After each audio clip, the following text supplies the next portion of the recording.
The storm had been building over the Bitterroot Range since noon, and by the time Mara Isley saw a barn roof rising black against the last gray light, she had already decided that if the rancher turned her away, she would bed her son down in the open rather than walk back toward Elkhorn Bend. She had led the horse the last 4 miles instead of riding it. The animal spent, Eli wrapped inside her shawl and her coat both, his small hands fisted in the wool at her collar. Rain had turned to sleet an hour before. The road had gone to a black seam of mud she could no longer see, only feel through boot soles worn thin at the heel. She had left Elkhorn Bend with $11, a tin of her mother's medicines, and a paper she had refused to sign. That was the whole of what she carried. When the ranch house finally showed itself, low and dark but for one lit window, she did not let herself feel relief. Relief was for later, if a later came. She stopped at the gate, set Eli down though his legs did not want to hold him, and knocked at a door she expected to open on nothing kinder than the weather behind her. What she had not expected was for the man who opened it to look at the child before he looked at her, and to go still in a way that had nothing to do with suspicion. If you're enjoying this story so far, don't forget to hit the like button and subscribe. Drop a comment telling me where in the world you're watching from. I love hearing from you. Nathaniel Ashford had not had a visitor at that door in 3 winters, and he had built his life so that he would not need one. Split Rock lay 9 miles from town by the good road, and 11 by the one most travelers took by mistake, a distance he had chosen on purpose the year Corinne died. She had gone into labor 2 weeks early during a blizzard that closed the pass for 6 days, and by the time the Elkhorn Bend doctor reached the ranch on snowshoes, there was nothing left for him to do but help Nathaniel dig 2 graves instead of 1 crib. Since then, Nathaniel had run 4,000 acres and 1,100 head with a foreman named Otis Pruitt, and whatever hired men the season required, and he had made a private arrangement with the world that he would ask nothing of it, and it would ask nothing of him. A woman and a child at his door in a storm broke that arrangement in the first 10 seconds, and he felt the break the way a man feels a rope give under a load he has stopped trusting to hold. He did not invite her in. Later he would turn that fact over more than once, uncertain whether it had been caution or cowardice, but in the moment it felt only like survival. "Barn's dry," he said. "There's a stove in the tack room, and hay enough to keep a child warm." He held the lamp higher, taking in the boy's blue lips and the woman's hands, raw and shaking on the strap of a bag that looked lighter than it should have for 2 people traveling that far. "You'll want to get him out of that wet wool before anything else." "Thank you," Mara said. She did not ask for more than he had offered. She had learned, in the 2 years since Thomas died, that the fastest way to lose a kindness was to reach for a larger one than was given. She lifted Eli again, though her arms shook with it, and followed the rancher's pointed hand toward the barn's black shape at the edge of the lamp's reach. The tack room held a narrow cot, a wood stove gone cold, and the smell of oiled leather and horse that Eli, half asleep, seemed to find better than any of the fear that had chased them out of Elkhorn Bend. Mara got the stove going with hands that would not fully steady, peeled the boy's wet clothes from him by lamplight, and wrapped him in a horse blanket that smelled of tallow and dust. He was asleep before she finished. She sat beside the cot a long while after, listening to the sleet turn back to rain against the roof, and did not let herself cry, because crying was another thing she had learned to ration. She had married Thomas Isley in the spring of 1879, in a church in Bozeman, with her mother's silver combs in her hair, and no notion that 6 years later, she would be running from his own brother, in a storm with nothing but a horse that was not hers. Thomas had filed the homestead claim on Salt Creek the year they wed. 160 acres of good bottomland his brother Josiah had helped clear but never claimed for himself, preferring town business to dirt under his nails. When a rockslide took Thomas 2 summers back while he was cutting timber for the county road, the claim passed to Mara and Eli under the law, plain as anything written. Josiah had disputed that plainness from the funeral onward. He had gone to a lawyer in Bozeman, who specialized in finding shadows in clear language, and by that autumn, he had a paper claiming that Thomas's original filing named him, not Mara, as guardian of any minor heirs in the event of the elder brother's death, a clause Mara had never once heard read aloud in 6 years of marriage, and did not believe existed until she saw the paper herself, her own name misspelled in its second line. Josiah had not asked her to fight him. He had told her, in the parlor of his own house with his wife pouring tea as though nothing were being decided, that the simplest course was for Mara to marry his business partner, a freight agent named Corliss Ray who needed a household and did not much care whose child came with it, and to let the Salt Creek claim pass quietly into Isley family hands where it belonged. When she refused, Josiah's tone had not risen. He had only said that a woman without male protection in this territory had fewer rights than she imagined, and that a judge in Bozeman owed him 3 favors, and Mara owed the court nothing at all. She had left that parlor believing him entirely capable of making the second part true, and had spent the following month quietly selling what she could without drawing notice: a wedding ring, a set of good spoons, half a bolt of calico, until she had enough to hire a horse and enough sense to leave before Josiah returned from the cattle auction in Miles City, with the guardianship paper finally signed by whichever judge owed him the largest favor. She did not know, sitting in a stranger's tack room with her son's breath evening out beside her, whether she had bought herself a season or a lifetime. She only knew that Elkhorn Bend was the first town on the road west that had a rail spur and a land office both, and that she meant to reach it, file her own intentions on record, and disappear into work before Josiah's reach found her again. The storm had cost her half a day she could not spare. She told herself that was the only reason her hands would not stop shaking, and mostly believed it. Nathaniel found her there at first light, already awake, already folding the horse blanket with the particular economy of someone accustomed to leaving no trace of having stayed. He stood in the barn door with 2 cups of coffee and did not immediately offer either. "Storm's not done," he said. "Creek crossing on the Elkhorn Road will be running high through midday at least." It was not an invitation. It was closer to a fact laid on a table between them, the kind a rancher offers before deciding what to do with it. "We'll manage the crossing when we come to it," Mara said, though she had already felt the truth of what he said in the sound of the rain the night before. He studied her a moment, the boy now awake and solemn-eyed behind her skirt, and something in his face closed rather than opened. "You're welcome to breakfast before you go," he said, and set 1 cup down on the workbench, not quite handing it to her, before he turned back toward the house. It was not unkindness exactly. It was a man protecting a door he had shut on purpose, and Mara understood the shape of that door better than he knew. She and Eli ate at the kitchen table an hour later in a silence Nathaniel did not try to fill, and when the meal was done she thanked him with the same restraint she had used the night before, and led the horse toward the gate through mud that had not improved. She got perhaps 2 miles before the animal, already worked past what it had left, went lame in the off foreleg on a stretch of washed-out road, and Mara stood in the rain with her son and a horse that could carry neither of them another step, calculating distances with the flat arithmetic of someone who has run out of easy choices. She walked the horse back. There was nothing else to do. Nathaniel was at the South Corral when he saw them coming, and he did not ask what had happened before he was already moving toward the gate, because the horse's gait told him everything the woman had not yet said. "Stone bruise, most like," he said, running a hand down the foreleg while Mara held Eli against her hip. "Won't carry weight again before Thursday." He looked up at her, and for the first time something in his face was less guarded than calculating. "You can't make Elkhorn Bend on foot with a child in this weather." "No," she agreed. She did not plead the point further. She had already learned that Josiah's kind of cruelty came dressed in reasonable sentences, and she was slow now to trust any man's tone until she had watched what he did with it. "There's a room off the kitchen," Nathaniel said finally, the words coming out clipped, as though each one cost him something he had not budgeted to spend. "Was going to be for storing feed. It's got a bed in it from before." He did not explain from before what. "You'd earn your keep.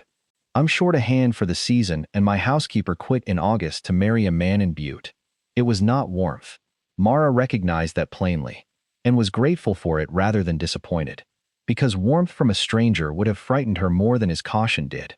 "I can cook," she said, "and keep accounts, and I know horses better than most men give a woman credit for." She did not mention the rest, the tin of her mother's medicines, the years spent riding out to attend births and fevers across half of Gallatin County before she married. Some things a person kept in reserve. He nodded once, as though a contract had been settled rather than a kindness offered, and neither of them named it any differently for the 2 weeks that followed. Those 2 weeks taught Nathaniel Ashford things about his own ranch he had stopped noticing. Mara rose before the frost cleared, and had the stove going and biscuits proofing before Otis Pruitt's men came in from the bunkhouse, and she kept a ledger of stores that made Nathaniel's old accounting look like a child's slate. She mended harness leather with a saddler's stitch her father had taught her, and calmed a young gelding so bone-spooked by the storm that Otis had given up on gentling him, simply by standing in his stall each evening with her hand flat and still, until the animal chose, on its own time, to lean into it. She did not announce any of this. She simply did the work in front of her, the way a person does, who has learned that announcing competence invites exactly the kind of scrutiny she could least afford. Eli, for his part, attached himself to the ranch the way children attach to the first steady ground they find after a hard season, following Otis on his rounds, learning the names of the working dogs, standing at the corral fence for whole afternoons, to watch Nathaniel work a green colt. Nathaniel found himself, more than once, answering the boy's questions with more patience than he had shown another human being in 3 years, and caught himself at it each time with something close to alarm.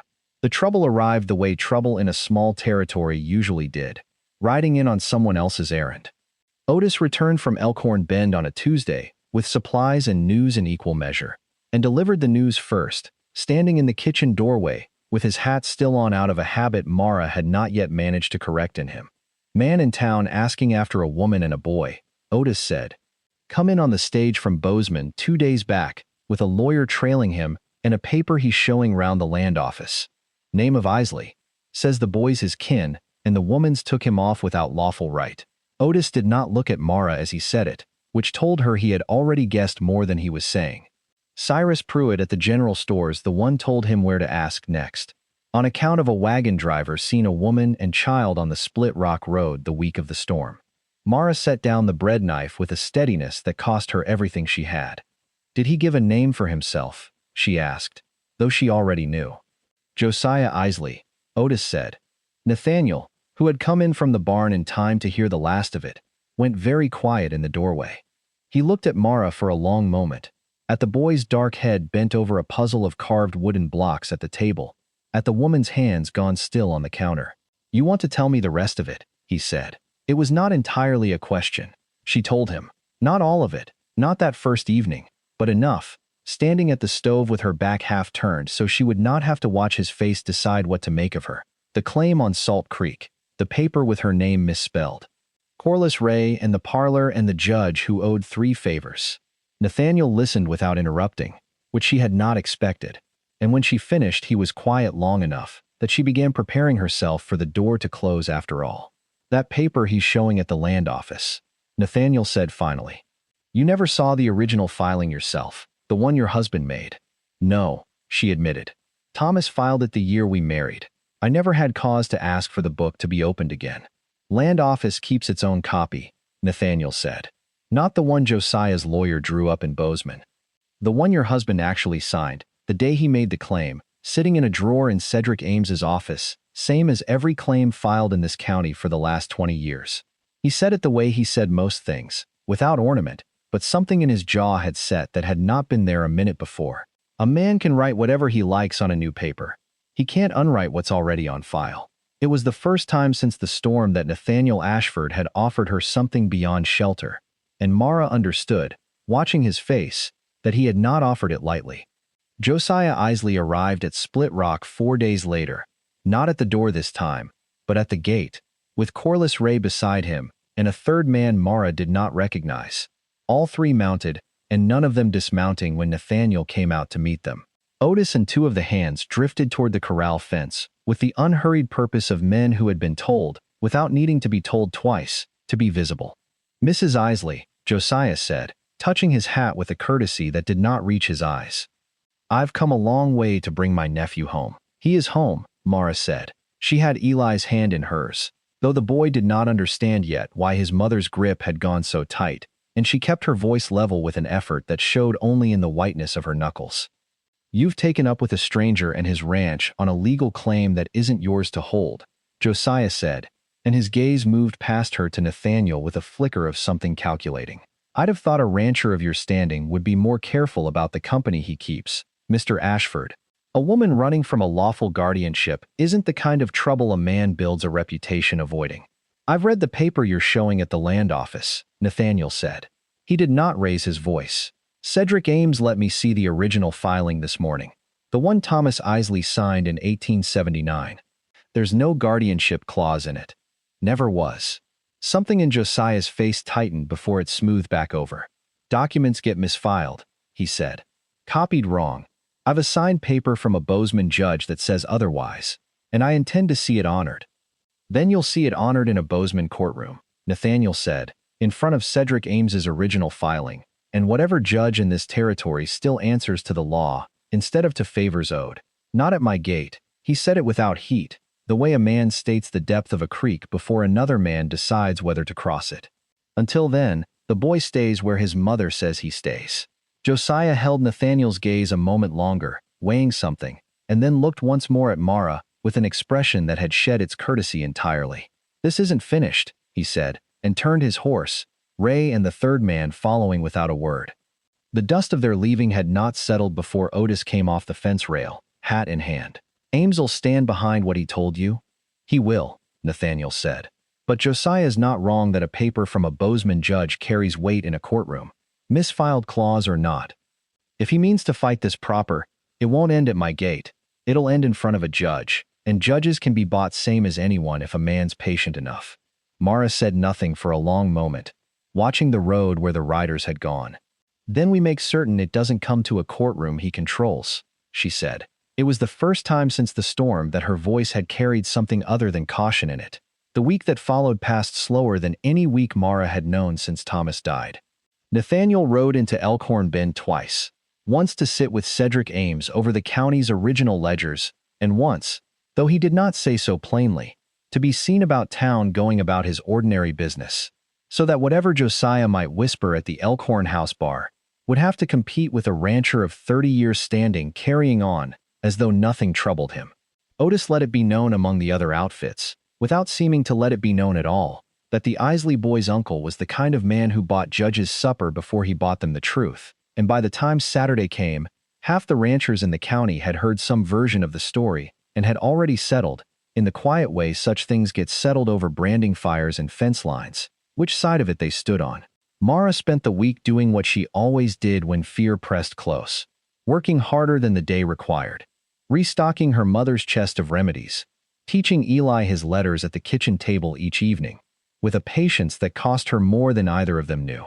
If you're hooked on this story, make sure to subscribe and turn on notifications so you never miss an upload.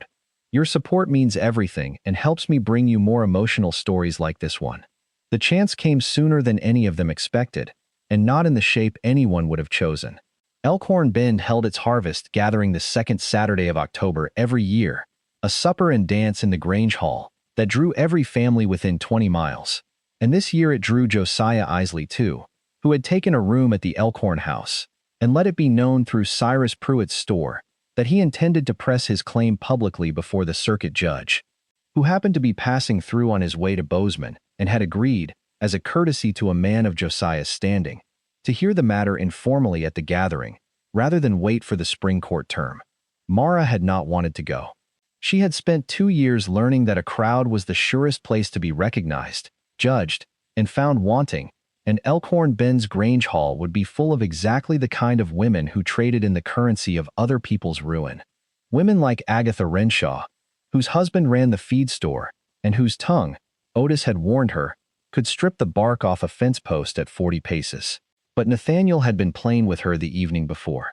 If you don't stand in that room, he said, Josiah tells the story, and nobody hears yours.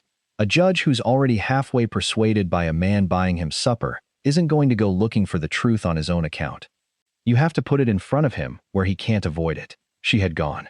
She wore the one good dress she had carried out of Elkhorn Bend in the bottom of her bag, gray wool with a collar her mother had tatted, and she had braided Eli's hair down flat and told him 3 times to stay close to Otis if the room grew loud. The hall was warm with lamp oil and wood smoke and the smell of 24 covered dishes, and Agatha Renshaw's eyes found Mara within the first minute and did not leave her for the next 20. The judge, a heavy-set man named Aldous Ferris with a circuit rider's permanent squint, took his hearing seriously enough to call the matter before the dancing began, standing near the stove with Josiah's paper in one hand and Cedric Ames's certified copy of the original filing, which Nathaniel had ridden to fetch that very morning, in the other.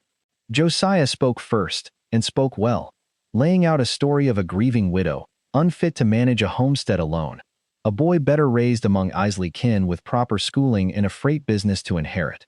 A guardianship clause that any honest reading of intent, if not of exact wording, would surely support. It was in the middle of Josiah's second argument, while Judge Ferris frowned over the two papers side by side, that Eli went down. He had been standing near the stove's edge with the other children, and whether it was the heat, or the crowd, or simply a boy who had eaten too fast at a table crowded with pie, he folded sideways without a sound and struck his head against the corner of a bench on the way down. The room's noise broke apart into a dozen separate gasps.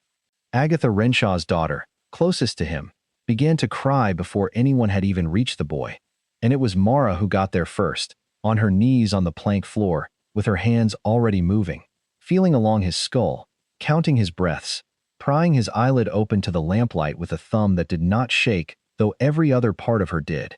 He struck his head, not fainted from illness, she said, loud enough to carry, and her voice had none of the caution in it that it had carried all evening. Someone bring me cold water and a clean cloth. Not whiskey. Water. And I need him kept still. No one lift him. She pressed 2 fingers to the pulse at his throat, counted, and something in her shoulders eased fractionally. Pupils are even. That's good. That's very good.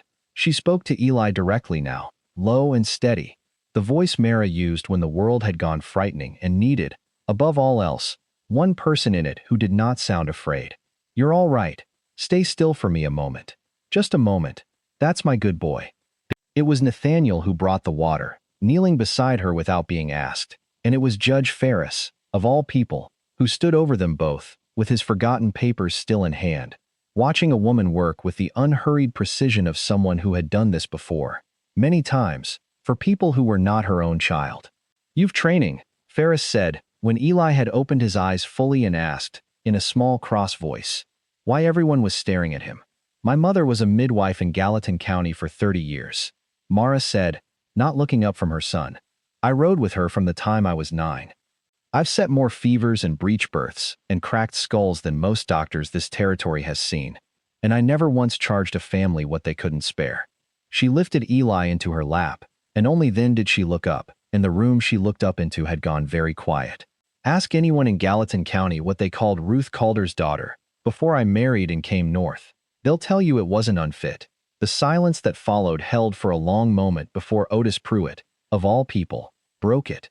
Bitterroot heifer near died calving breech 3 weeks back, he said to the room at large, to no one in particular, and everyone at once. Mrs. Isley turned that calf with her bare hands at 2 in the morning in a storm same as the one she walked in through. Saved the heifer and the calf both. I was there. Ask Nathaniel if you don't believe me. I don't need to be told twice, Nathaniel said. He had not moved from Mara's side, and when he stood beside her, rather than apart from her, a placement the whole room understood before he said another word. I've had this woman keeping my books and gentling my horses, and now, it turns out, near enough saving my herd for 2 weeks, and in all that time she's asked me for nothing beyond a roof and honest work. He looked at Josiah Isley directly. You called her unfit in front of a judge, not 10 minutes before she saved a child on this floor with her own 2 hands. I'd say the judge has his answer. Judge Ferris looked down at the 2 papers still in his grip, at Cedric Ames's certified copy with its plain, unadorned language, and then at Josiah, whose face had gone the particular color of a man watching an argument collapse under him in real time. I've heard enough, Ferris said. The original filing stands as written. There is no guardianship clause, misfiled or otherwise, and I'll not entertain a claim built on one a certified county copy doesn't support. He handed Josiah's paper back to him, without further comment, which was its own kind of verdict. Mr. Isley, I'd suggest you take the morning stage. Agatha Renshaw, whose daughter still clung damp-eyed to her skirts, was the first to step forward once the room began to breathe again, and what she said surprised Mara more than the judge's ruling had. My Sarah's had a cough 3 weeks that won't clear, she said, not quite meeting Mara's eyes. The Elkhorn doctor's away till November. If you'd look at her sometime, I'd be grateful. Mara, still on the floor with Eli's head against her shoulder, managed a small nod. I'd be glad to, she said, and meant it, because grace given back to the very people who had watched her coldest was. She had learned from her mother long before she had learned anything else, the only kind of vindication worth keeping. Josiah Isley left Elkhorn Bend on the morning stage as the judge suggested, and did not trouble Split Rock again. The story of the judgment traveled the county the way such stories always did, gaining a little in the telling each time, until by December, it was said in 3 different towns that Mara Isley had saved a dying child with her bare hands in front of a circuit judge, and shamed a grasping uncle out of the territory entirely. Mara herself never told it that way. She told it, when Agatha Renshaw asked over Sarah's sickbed a week later, as a small true thing that had happened on an ordinary bad night, nothing grander than that. Sarah's cough cleared within 10 days on a tincture Mara, mixed from her mother's recipe book, and Agatha took to stopping her wagon at the Split Rock gate most Sundays after church. Not out of obligation, Mara came to understand, but because the 2 women had discovered, somewhere between that first sickbed visit and the next, that they liked each other's company plainly and without pretense. Nathaniel rode to Cedric Ames's office himself in November and filed a formal notice adding Mara Isley as co-signer on the household accounts of Split Rock, a small unglamorous piece of paper that meant more to both of them than either said aloud. He did not ask her to marry him that autumn. He was a careful man, and he had learned the hard way what it cost to move faster than a person was ready to move. And Mara, for her part, was in no hurry either, having spent 2 years being told what she owed to other people's timelines. What passed between them instead was smaller and steadier. Her hand finding his on the porch rail some evenings after Eli was asleep, his voice asking her opinion on the spring branding count, as though it had never occurred to him not to. The 2 of them standing at the corral fence some cold mornings with nothing said at all, only the quiet that exists between 2 people who have stopped needing to fill it. By the time the first hard snow came in December, Eli had taken to calling Nathaniel by a name neither adult had suggested, and neither corrected, and Mara had a shelf of her mother's remedies restocked and labeled in the kitchen where anyone in Elkhorn Bend could send for her, and a room that had once been meant for storing feed had a rug on the floor and a shelf of books and no trace left of before. Nathaniel asked her, finally, on a clear night in January with the stars hard and close over the Bitterroots, whether she would consider making the arrangement permanent in every way the law recognized, and she said yes before he had entirely finished the question, which made him laugh, low and startled, in a way Otis Pruitt later swore he had not heard from his employer in 3 years. They married in February, in the same Grange hall where a judge had once weighed 2 papers and a boy's stillness against a stranger's claim, with Agatha Renshaw's daughter, fully recovered, among the children scattering dried flowers down the aisle, and Cedric Ames standing witness with the same steady hand that had once produced the original filing that saved them. Mara kept her mother's name for her medicine chest, called her, the way some things a person earns are worth keeping separate from the things a person is given. Split Rock ran better that spring than it had in 5 years, its books kept by a woman who had once been told, by a man who wanted her land more than he had ever wanted her, that she had no head for such things. There is a kind of belonging that does not arrive with fanfare. It arrives in a lit window at the end of a long road, in a barn door left open on a storm-black night, by a man who told himself he was only being decent, in a boy's hand finding a new name to call someone, and never once looking back to ask permission.